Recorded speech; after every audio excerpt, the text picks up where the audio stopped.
来是美国的病例已经破1200万例，超过255000人死亡。加州的州长来下令，暗时10点到过顿工的早起5点实施宵禁，但是民众反弹，故意伫咧外口等到暗时超过10点，就是要抗议这个宵禁的规定。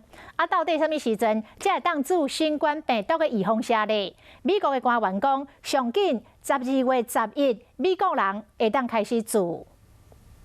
歪动去就是歪动去，真饱的人伫咧加州航停顿海沙堡，真侪人举旗仔支持川普，抗议政府规定出外时间。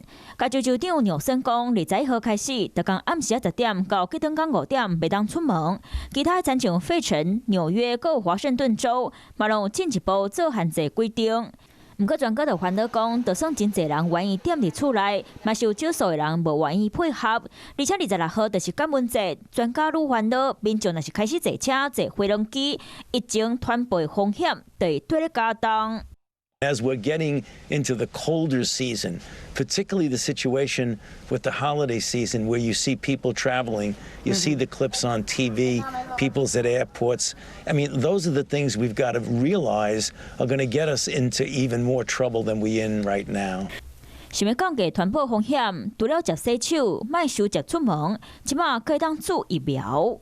Dr. Moncef Slaoui, the head of Operation Warp Speed, says the FDA Vaccine Advisory Committee is scheduled to meet December 10th. If the committee issues an emergency use authorization for Pfizer's COVID-19 vaccine, it could be rolled out the next day. 医疗人员、社会人拢会先做疫苗。美国 FDA 嘛，伫咧21号批准雷捷纳荣药厂抗体药啊，互无住院高风险较真的人使用，希望会当降低医疗负担。